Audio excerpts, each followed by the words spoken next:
जाइए, उठकर नित्य कर्मों से निवृत्त हो जाइए, स्नान कर लीजिए। स्नान के जल में थोड़ा सा गंगा जल मिला लीजिए, उसी जल से स्नान कीजिए माँ गंगा का स्मरण करते हुए। इसके बाद शुद्ध वस्त्र धारण कर लीजिए। सावन मास में काले और नीले रंग के वस्त्र नहीं धारण करना चाहिए, ठीक है। जितना हो सके शुभ रंगों के वस्त्र धारण करें। तो शुद्ध वस्त्र धारण करके सबसे पहले भगवान सूर्यदेव को जल दीजिए, फिर अपने घर के मंदिर में आ जाइए। घर के मंदिर की सफाई आपको एक दिन पहले ही कर लेनी चाहिए, और अगर नहीं कर पा रहे हैं एक दिन पहले तो पूजा करने से पहले घर के मंदिर की अच्छी प्रकार से साफ सफाई कर लीजिए। पूजा की सभी सामग्री एकत्र करके मंदिर के पास ही रख लीजिए। जैसे कि भगवान शिव की पूजा की सामग्री होती है, भांग, धतूरे, बिल्वपत्र, अक्षत, पुष्प इत्यादि, जो भी उनकी प्रिय वस्तुएं हैं, और फल मिठाई जो भी आप भोग लगाना चाहते हैं, सभी सामग्री पूजा की आपको पूजा स्थल पर रखना है।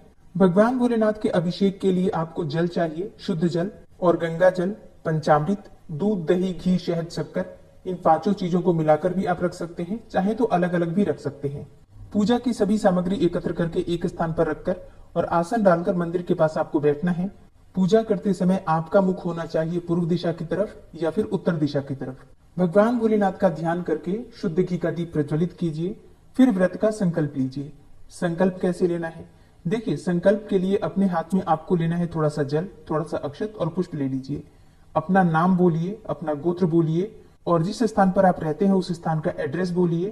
फिर जिस भी कामना से आप व्रत धारण करना चाहते हैं, जैसे कि आपकी धन प्राप्ति की कामना है, संतान की कामना है, शीघ्र विवाह की मनोकामना है, मन चाहे जीवन साथी की कामना है, दाम्पत्य जीवन को सुखमय बनाना चाहते हो, या फिर भगवान की भक्ति चाहिए, उनकी कृपा चाहिए, आध्यात्मिक उन्नति की कामना है, तो जो भी आपकी कामना हो अपनी कामना का संकल्प लीजिए।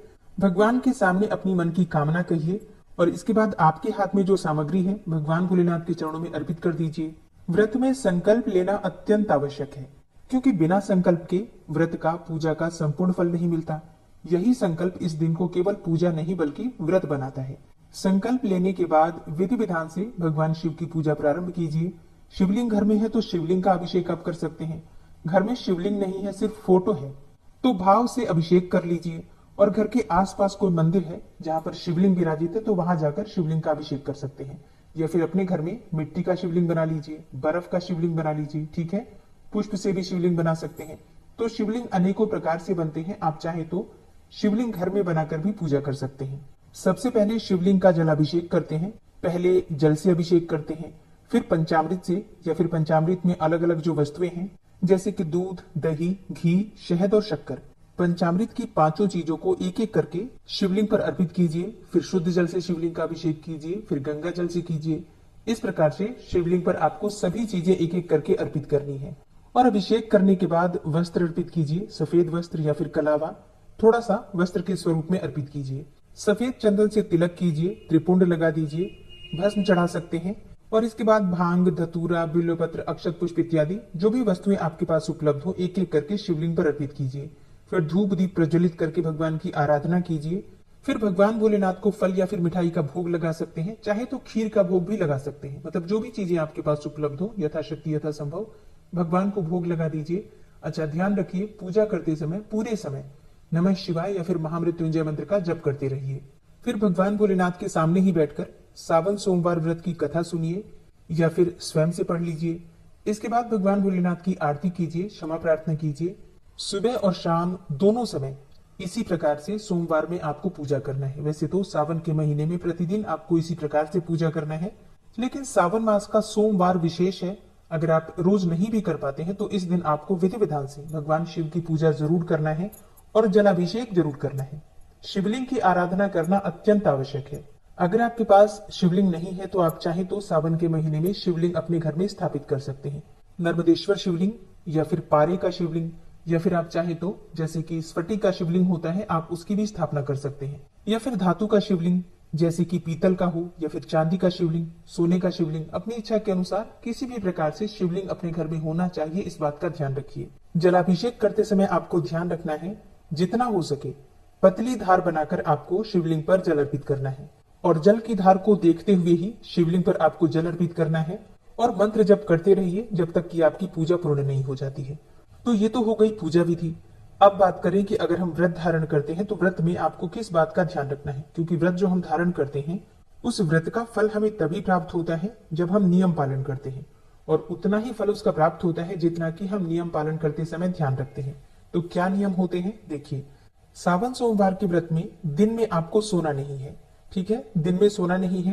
पूरे दिन भगवान शिव के नाम का, मंत्र का जप करते रहना है। शिव पुराण का पाठ आप कर सकते हैं या फिर सुन सकते हैं। व्रत में ब्रह्मचर्य का पालन करना चाहिए। सुबह और शाम दोनों समय पूजा से पहले स्नान अवश्य कीजिए। क्रोध नहीं करना है, झूठ नहीं बोलना है, सत्य बोलना चाहिए लेकिन कड़वा नहीं बोलना चाहिए। मतलब सत्य ऐसा भी नहीं बोलना चाहिए जिससे किसी का दिल दुखे, तो इस बात का भी ध्यान रखना है। इसके अलावा आज के दिन आपको स्वच्छता का ध्यान रखना है, शुद्धता का ध्यान रखना है। घर में कलह क्लेश ना हो, इस बात का ध्यान रखना है। किसी भी प्रकार से किसी से भी वाद विवाद की स्थिति ना हो। किसी की भी निंदा नहीं करनी है, किसी की भी चुगली नहीं करनी है, किसी के भी बारे में गलत शब्द का प्रयोग नहीं करना है। मतलब मन से, वाणी से या फिर कर्म से किसी को भी दुख ना हो, इस बात का ध्यान रखना है। मतलब व्रत में देखिए, भोजन का त्याग करना ये व्रत नहीं होता है। व्रत में अपने विकारों का त्याग करना चाहिए। इसके अलावा इंद्रियों पर संयम रखना अत्यंत आवश्यक है। और अब जानते हैं कि सोमवार के व्रत में आपको क्या खाना है और क्या नहीं खाना है।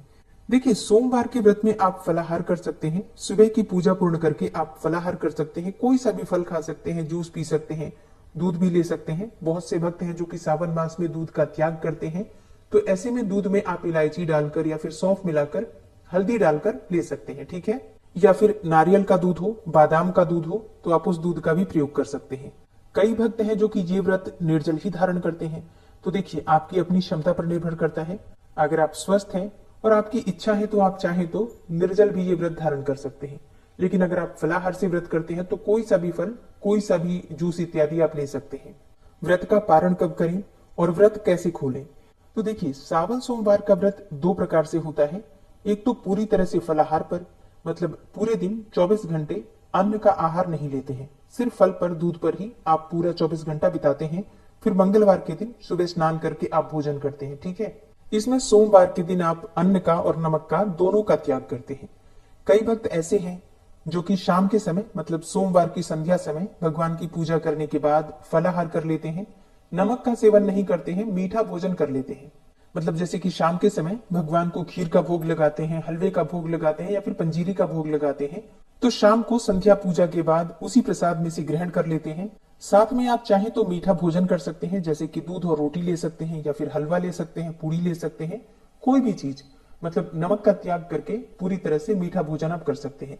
तो ये दोनों ही तरीके ठीक है। आप अपनी इच्छा के अनुसार चाहे तो 24 घंटे अन्न का त्याग कर सकते हैं, नमक का त्याग कर सकते हैं, या फिर शाम के समय आप चाहे तो हलवे का या फिर खीर का भोजन कर सकते हैं भगवान को भोग लगाकर, ठीक है। जैसे भी आपकी अपनी क्षमता हो। अब जैसे कई भक्तों के प्रश्न आते हैं कि क्या हम शाम के समय नमक का सेवन कर सकते हैं, सेंधा नमक खा सकते हैं? देखिए, वैसे तो नहीं खाना चाहिए।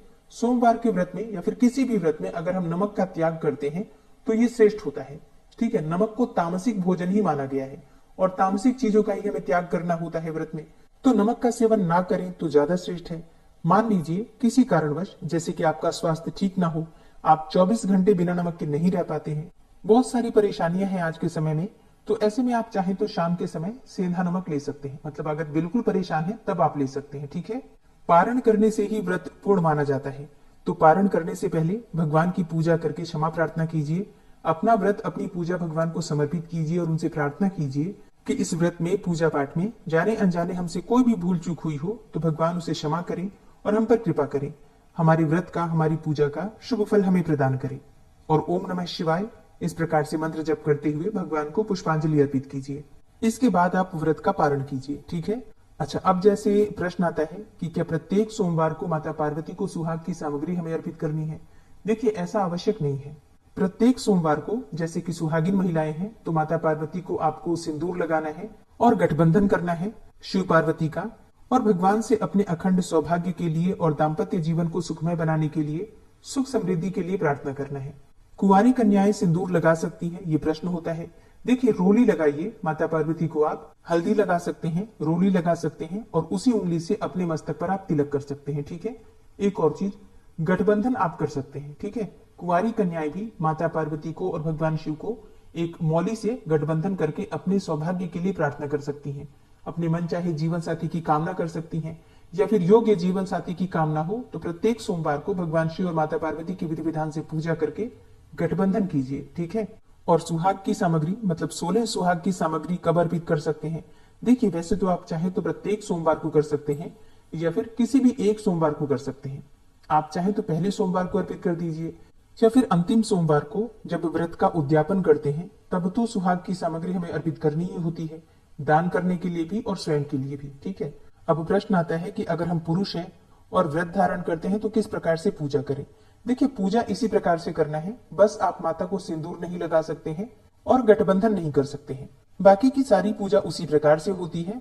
और अब बात करें कि अगर पीरियड्स की अवस्था में है तो व्रत कैसे करें? देखिए, अगर पहले सोमवार को आप पीरियड्स में हैं तो पहले सोमवार से व्रत मत शुरू करें, दूसरे सोमवार से कर सकते हैं। लेकिन अगर आप पहले सोमवार को व्रत कर लेते हैं और बीच में पीरियड्स आता है, जैसे कि बीच के किसी सोमवार में अगर आप पीरियड्स की अवस्था में हैं, तो भी आप उस सोमवार को व्रत कर सकते हैं, बस पूजा नहीं कर सकते हैं। ठीक है, मंत्र सुन सकते हैं, ध्यान कर सकते हैं भगवान का, कथा सुन सकते हैं मोबाइल से, सभी कार्य कर सकते हैं। व्रत के नियम उसी प्रकार से होंगे, आपको उसी प्रकार से फलाहार पर व्रत करना है।